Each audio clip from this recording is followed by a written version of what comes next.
शुरुआत करते हैं। ईवीएस से रिलेटेड जो भी करंट अफेयर्स रहेगा वो हमने देख रहे हैं। लार्जेस्ट एनाकोंडा जो स्पीसीज अभी हाल में प्राप्त हमें मिली थी, खोजी गई है अमेजन फॉरेस्ट में, और इसका नाम है यूनेक्टिस अकाइयेमा। ठीक है, देखो, आ से अकाइमा है, आ से एनाकोंडा है और आ से अमेजन फॉरेस्ट है। इसके अलावा कंगारू लिजर्ड की एक स्पीसीज खोजी गई थी केरला के पश्चिमी घाट में, जहाँ की सबसे हाई बायोडाइवर्सिटी हमें देखने को मिलती है। इसके अलावा जो हमारे पास स्नो लेपर्ड के ऊपर पहली बार सर्वे हुआ था, उसकी रिपोर्ट आई है, उसके बारे में जरा देख लेंगे। टोटल जो लेपर्ड्स की है वो संख्या है 718, यानी कि 718, और सबसे ज्यादा जो लेपर्ड आपको देखने को मिलेगा वो लद्दाख के रीजन में देखने को मिलता है 477, देन यूके, उत्तराखंड, हिमाचल प्रदेश और अरुणाचल प्रदेश। बस संख्या याद रखना, टोटल कितनी है 718, सबसे ज्यादा लद्दाख में। न्यू डीप कोरल सी रीफ हमें पता चली है, 500 किलोमीटर ये लंबी है, फ्लोरिडा का जो South Carolina coast, Atlantic coast में ये वाला जो एरिया दिख रहा है, यहाँ पर न्यू हमें डीप कोरल सी रूप देखने को मिलती है।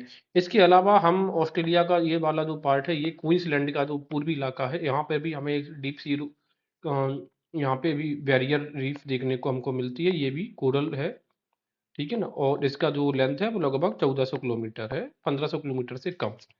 इसके अलावा centre for science and environment, India का जो थिंक टैंक है, और तंजानिया का जो नेशनल एनवायरनमेंट मैनेजमेंट काउंसिल है, यानी कि इंडिया का साइंस टैंक और तंजानिया का नेशनल एनवायरनमेंट मैनेजमेंट मिलके रिस्टोर करना चाह रहा है विक्टोरिया लेक को। विक्टोरिया लेक क्लाइमेट चेंज का शिकार हो रही है, तो विक्टोरिया लेक के बारे में जानकारी करते हैं। तो विक्टोरिया लेक आपको ये मैप में एक क्लियर दिख रहा है, ये 3 देशों से घिरा हुआ है। देखिए, याद करने का तरीका TUK, तुक, ठीक है। विक्टोरिया 3 तरफ से घिरा है, और अगर आप विक्टोरिया को देखोगे तो ये जो विक्टोरिया नाइल है, इसी को हम बोलते हैं व्हाइट नील। विक्टोरिया नदी से स्विच जो विक्टोरिया है वो निकलती है, तो वहां से विक्टोरिया, वहां से व्हाइट व्हाइट नील निकलती है लेक विक्टोरिया से, ये चीज याद रखिएगा हमें। इसके अलावा ये भी आप देखो, ये लाइन ऑफ इक्वेटर आपको यहाँ पर दिख रहा है, लाइन ऑफ इक्वेटर भी इक्वेटरिया जो विक्टोरिया लेक है उसको क्रॉस करती हुई जाती है। तो ये बेसिक सी चीजें थी जो जनरली हम ज्योग्राफी में पढ़ते हैं उसको। दूसरी बात है, ये second largest fresh water lake है इन वर्ल्ड, और फर्स्ट लार्जेस्ट कौन सी है, लेक सुपीरियर, जो कि यूएस के रीजन में एस्टेब्लिश होती है। पहला मेलानिस्टिक टाइगर सफारी जो स्टेब्लिश हो रहा है वो कहाँ पे हो रहा है, वो सिमलीपाल में। तो लानिस्टिक LL वाले में सिमलीपाल टाइगर रिजर्व कहाँ पे है, उड़ीसा में। मेलानिस्टिक टाइगर का मतलब होता है व्हाइट टाइगर वाला। गोल्डन टाइगर हमें देखने को मिलता है कहाँ पे, गोल्डन कहाँ पे, काजीरंगा, काजीरंगा में नेशनल असम जो पार्क है असम में। इंडियन ग्री वुल्फ हमें इस बार देखने को मिली है कहाँ पे, उत्तर प्रदेश के नेशनल चंबल वर्ल्ड सेंचुरी है, जो कि आगरा और इटावा के रीजन में हमें देखने को मिलता है। 5 न्यू रामसर साइट्स ऐड करी है, पहले हमारे पास 80 थी, अब 5 और ऐड हो गई है, तो वो टोटल हो गई 85 रामसर साइट्स। देख लेते हैं कौन कौन सी है। तो एक तो है अनाक समुद्रा बर्ड कंजर्वेशन रिजर्व है, ये कर्नाटका में। अनाक अनाक कंजर अग्रनाशनी, ये भी कर्नाटका में, और है मगादी केरे कंजर्वेशन रिजर्व, ये तीनों कर्नाटका में है। और 2 और ऐड हुई हैं तमिलनाडु में, ये है कराई बेट्टी बर्ड सेंचुरी और लॉन्गवुड सोलर रिजर्व तमिलनाडु की। तो टोटल अपनी टोटल कितनी हो गई है, 85 हो गई हैं। अगनाक समुद्रा कर्नाटका, अग्रनाशनी कर्नाटका, मगादी कर्नाटका, कराई बेट्टी, कहाँ से, कराई बेट्टी तमिलनाडु में, और लॉन्गवुड सोलर रिजर्व भी हमें देखने को मिलते हैं तमिलनाडु में। अगर ये रामसार साइट्स इन इंडिया है, इनकी अगर पूरी की बात तो हम नहीं करेंगे, लेकिन कुछ ही अगर बात कर लेंगे जो तमिलनाडु के रीजन में है, जैसे कि पल्लीकरानी माछ रिजर्व है। इसके अलावा पिचाबरम मैंग्रोव फॉरेस्ट भी तमिलनाडु में देखने को मिलता है। Gulf of Mannar marine biosphere है। वेम्बानूर वेटलैंड है, वेम्बानूर, ये देखो वेम्बनाड तो जो है वो केरल में है, लेकिन वेम्बानूर कहाँ पे है, तमिलनाडु में है। सुचिंद्रम थेरूर वेटलैंड कॉम्प्लेक्स भी आपको तमिलनाडु में देखने को मिलता है। तो बेसिकली हमने ये कवर किया, बाद में इनको एक separate video Ramsar sites of India के बारे में देखने को हमें मिलेगा। जो नई है उनकी लोकेशन जरा देख लेते हैं। मगादी केरे दिख रहा है यहाँ पे, अग्रनाशनी दिख रहा है, और अनेक समुद्रा दिख रहा है। ये 3 ये हो गई हैं, और 2 लॉन्गवुड सोलर रिजर्व और कराईबेट्टी बर्ड सेंचुरी। कराईबेट्टी बर्ड सेंचुरी कहाँ पे, तमिलनाडु में। आगे देखेंगे हम, हमारे पास है कैमरून, जिसकी की कैपिटल है आउंदे। इसने अडॉप्ट कर लिया है नगोया प्रोटोकॉल अक्टूबर 2010 को, जो कि अडॉप्ट किया गया था। तो नगोया प्रोटोकॉल की जो तारीख है वो क्या है, 2010 को अडॉप्ट किया गया था। अभी हाल में किस अफ्रीकी देश ने इसको अडॉप्ट किया, तो कैमरून ने। अब ये है जो नगोया प्रोटोकॉल, ठीक है, तो ये चीज हमें याद हो जाती है। आगे यूरोपियन यूनियन का जो टारगेट है जीरो इमिशन 90% जो है, वो 2070 तक कंपेयर करना है, अचीव करना है जीरो इमिशन का, नेट जीरो इमिशन का 1990 के कंपैरिजन में। तब water prevention control and pollution जो एक्ट है, ये कब आया था, 1974 में। और जो एयर वाला एक्ट है वो 1981 में आया था। तो एयर 81 में और पानी 74 में, पानी वाला पहले आ गया था। ये अमेंड कर दिया गया है। अब 2024 में इसमें दोबारा से संशोधन हुआ है।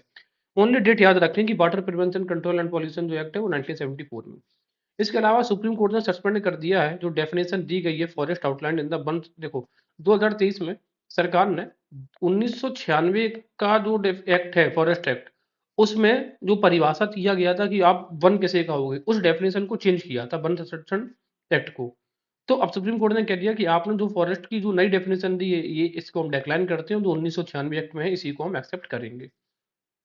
ये तो कुछ इंपॉर्टेंट नहीं है, वेस्ट मैनेजमेंट रूल छोड़ दो। हाँ, कोंडा रेड्डी ट्राइब कहाँ पर हमें देखने को मिलेगी? आंध्र प्रदेश में। रेड्डीज वगैरह कहाँ? आंध्र प्रदेश में। और इनको लॉरियल ट्री के कंजर्वेशन के लिए जाने जाते हैं ये, ठीक है। कौन सी ट्री के लिए? लॉरियल ट्री के कंजर्वेशन के लिए कोंडा रेड्डी। इसके अलावा हम ये देखेंगे अंटार्कटिका में एक बहुत कैटास्ट्रोफिक इवेंट अब हमें देखने को मिल रहा है। अंटार्कटिका को जो सबसे लार्जेस्ट आइस शेल्फ था वो हर साल में एक या दो बार पूरा हिल जाता है। और जो इसी तरीके से ये पाया गया है कि जो रॉस आइस शेल्फ है अंटार्कटिका में, जो सबसे बड़ा आइस शेल्फ है वहाँ का, ये धीरे धीरे अब अपनी जगह पर डेली बेसिस पे थोड़ा थोड़ा मूव कर रहा है, खिसक रहा है, जिसकी अगर अगर ये पिघल गया तो वाटर लेवल वर्ल्ड में इंक्रीज होगा ही होगा। तो याद रखना रॉस आइस शेल्फ कहाँ पे? अंटार्कटिका में। इसके अलावा कंजर्वेशन और माइग्रेटरी जो स्पीसीज होती है, इसका जो सीओपी है जो 14, इसका आयोजन हुआ है समरकंद उज्बेकिस्तान में। बहुत इंपॉर्टेंट हो जाता है इस प्रकार की न्यूज। तो स्पीसीज सीओपी 14 का आयोजन कहाँ पे हुआ है? माइग्रेटरी स्पीसीज का उज्बेकिस्तान में, फरवरी 17 में। इसके अलावा इसी को बोन कन्वेंशन के नाम से भी हम जानते हैं। तो first ever state of the world's migratory species report launch की गई है, ठीक है, was launched at in 3 year. तो ये 3 साल में ये जो state of the world's migratory species report है हर तीसरे साल में लॉन्च करी जाती है। और इस बार का जो माइग्रेटरी स्पीसीज वाला हुआ है वो कहाँ पे हुआ है? उज्बेकिस्तान में, समरकंद। बाघ मित्र प्रोग्राम पीलीभीत टाइगर रिजर्व के द्वारा चलाया जा रहा है। अगस्त की बात करेंगे तो बाघ मित्र जो प्रोग्राम है पीलीभीत टाइगर रिजर्व चला रहा है।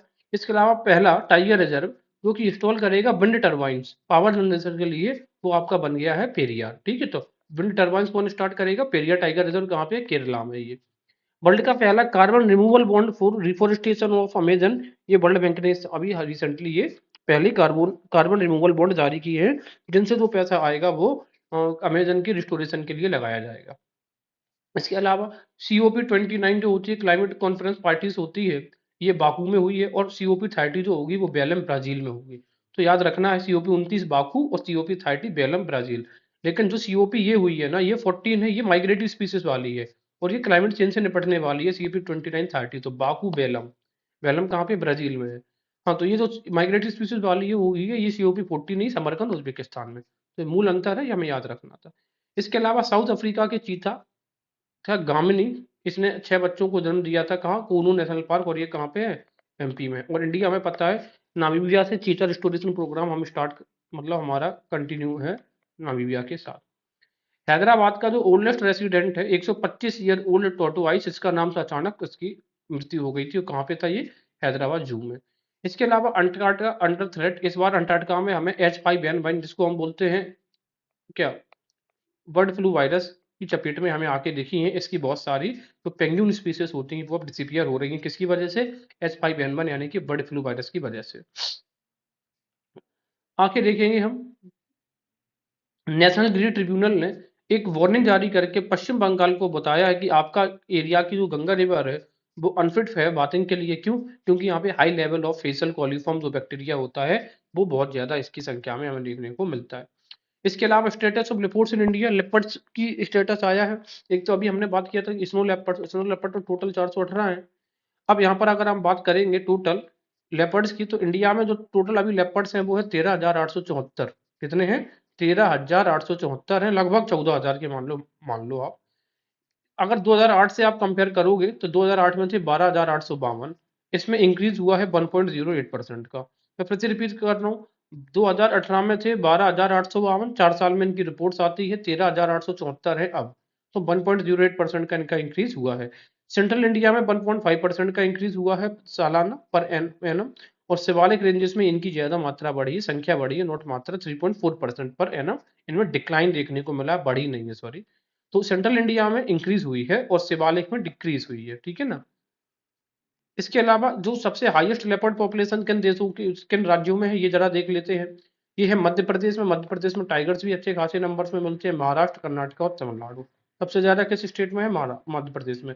जो सबसे बड़ा टाइगर रिजर्व है उसी में आपको देखने को मिलेगा सबसे अधिक लेपर्ड पॉपुलेशन। नागार्जुन श्रीशैलम आंध्र प्रदेश में जो फैला और तेलंगाना में भी, फिर पन्ना मध्य प्रदेश और फिर सतपुड़ा मध्य प्रदेश।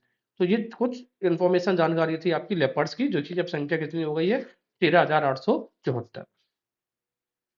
हाल ही में ब्राजील के जो घने वर्षा वनों में बाघ की एक नई प्रजाति की खोज की गई है। पूछ सकता है एक क्लाउडेड टाइगर कैट की अभी हाल में खोजी गई है, वो कहाँ पर खोजी गई है, अमेजन के जंगलों में या ब्राजील के जंगलों में? ठीक है, ब्राजील के जंगलों में।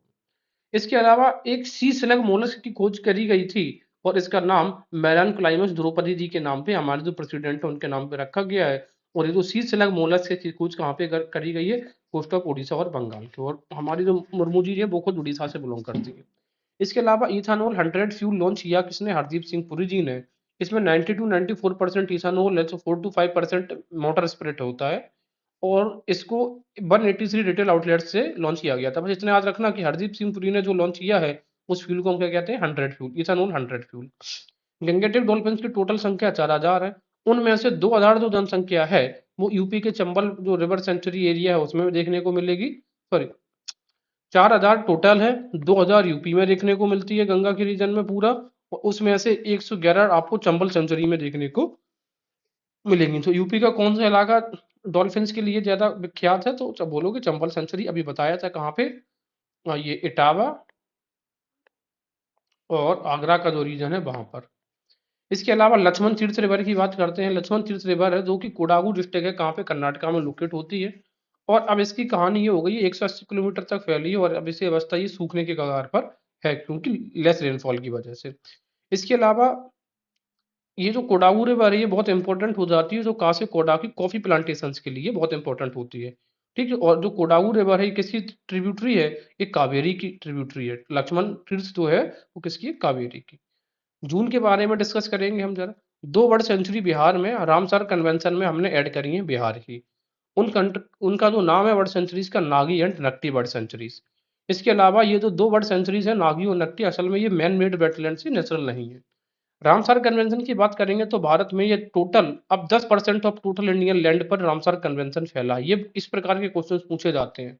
रामसर की जो साइट्स हैं टोटल, अगर आप कंट्री के जो ज्योग्राफिकल एरिया की बात करोगे तो उसका 1/10%, यानी कि 1/10, इट मीन 10% पर आपको ये टोटल वेटलैंड साइट्स का एरिया देखने को मिलता है।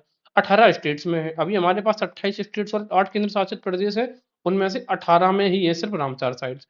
लार्जेस्ट नंबर जो है वो सबसे ज्यादा आपको साउथ एशिया में देखने को मिलता है। टोटल रामसर साइट्स आप हो गई है 82 + 3 = 85। इसके अलावा हम और देख लेंगे जैसे कि नंजरायण, ये तमिलनाडु में है। काजू, 3 और तो ऐड हो गई है ना, अब पहले तो 82 थी, अब ये 3 85। काजू बेली, ये तमिलनाडु में है। और तावा रिजर्वायर, ये भी मध्य प्रदेश में है। तो ये कौन सी? 2 तो ये हो गई और 3 ये तमिलनाडु वाली। तो नंजरायण तमिलनाडु, काजू बेली तमिलनाडु और तावा रिजर्व एमपी, ये भी कम एमपी में है। अच्छा, आगे इंडिया सेकंड लार्जेस्ट एमिटर बन गया है नाइट्रस ऑक्साइड का। नाइट्रस ऑक्साइड एक ग्रीन हाउस गैसेस है। इसी को आप अचेतक गैस के रूप में भी प्रयोग करते हैं, हंसाने वाली गैस को, इसी को हंसाने वाली गैस भी कहा जाता है। इसके अलावा एनवायरमेंटलिस्ट जो जय धर गुप्ता है और जो विजय धसमाना, उन्होंने एस्टेब्लिश किया इंडिया का पहला बायोस्फीयर रिजर्व किस टाइगर रिजर्व में? तो आंसर होगा राजाजी टाइगर रिजर्व, उत्तराखंड में। एक न्यू टाइगर रिजर्व सेट किया जाएगा Sohelwa wild life sanctuary Uttar Pradesh में। जो सोहेलवा वाइल्ड लाइफ सेंचुरी है वो श्रावस्ती और बलरामपुर के एरियाज में हमें देखने को मिलता है, यानी कि गोंडा डिस्ट्रिक्ट में। ग्रेट इंडियन बस्टर्ड और लश्कर फ्लोरिकन के लिए मिनिस्ट्री ऑफ एनवायरमेंट ने अभी रिसेंटली 56 करोड़ रुपए दिए हैं। जो ग्रेट इंडियन बस्टर्ड है उसकी संख्या सिर्फ 140 है, ठीक है ना। और लेसर फ्लोरिकन की संख्या सिर्फ 1000 है। पूछ सकता है कि किन 2 पक्षियों के लिए सरकार ने अभी बजट दिया है? तो ग्रेट इंडियन बस्टर्ड और लेसर फ्लोरिकन। और कितना बजट दिया है? 56 करोड़। ये दोनों क्रिटिकली एंडेंजर्ड स्पीसीज हैं। इसके अलावा बात करेंगे इगतपुरी लेक्स। इगतपुरी लेक्स आपको महाराष्ट्र में देखने को मिलेगी, वेस्टर्न घाट में। रेलवे यहाँ पर 10 मेगावाट का फ्लोटिंग सोलर यहाँ पर इंस्टॉल कर रहा है, इस वजह से ये लेक चर्चा में आई थी। इगतपुरी महाराष्ट्र में। यूनेस्को, सॉरी, जुलाई की बात करते हैं। यूनेस्को ने 11 बायोस्फीयर रिजर्व अप्रूव कर लिए हैं, कब? जुलाई में। तो टोटल अब जो हो गए पूरे वो 759 साइट्स हो गई हैं 136 देशों में। टोटल बायोस्फीयर रिजर्व कितने हो गए? 759। और अभी हाल में उन्होंने कितने एक्सेप्ट किए थे? तो वो लोग 11। गूगामल टाइगर रिजर्व हमें पता है कहाँ पे है, महाराष्ट्र में है। यहाँ पे पहली बार गूगामल टाइगर रिजर्व में एआई का इस्तेमाल किया जाएगा, आर्टिफिशियल इंटेलिजेंस का, किसके लिए? फॉरेस्ट फायर्स को आइडेंटिफाई करने के लिए। इसके अलावा चर्चा में आता है बंजरघट्टा बायोलॉजिकल पार्क, जो कि कर्नाटका में है। ये साउथ इंडिया का पहला और इंडिया का लार्जेस्ट जो लियोपर्ड सफारी है वो यहीं पर इनोग्रेट करी गई है। मैं फिर से रिपीट कर रहा हूँ, साउथ इंडिया का पहला और इंडिया का सबसे लार्जेस्ट लियोपर्ड सफारी वो बंदरघट्टा बायोलॉजिकल पार्क में इनोग्रेट किया गया है। अगस्त के महीने की बात करेंगे तो वन मित्र प्रोग्राम पीलीभीत टाइगर रिजर्व में चलाया जा रहा है। पहला टाइगर रिजर्व जिसने इंस्टॉल किया है wind turbine for power generation, ये पेरिया टाइगर रिजर्व में डिस्कस किया था अभी हमने। इसके अलावा दो नई पीकॉक सेंचुरीज जो हैं ये बनाई गई हैं, अरिचुनचनानगिरी कर्नाटका में और चुलानुआर कहाँ पे? केरला में। मैं फिर से बता रहा हूँ, चुनचना जो चुनचना है ना तो ये कर्नाटका में रहेगा और चूलानुआर रहेगा ये केरला में। तो करेला बनाते हो चूल्हे पे तो उस तरीके से याद रख सकते हो। और चुनचनागिरी में हम नाटक नहीं करना चाहिए, जब भी आपको किसी चीज को सुन रहे होते हैं तो आपको नाटक नहीं करना चाहिए। तो अरि चुनचनागिरी कहाँ पे? कर्नाटक में।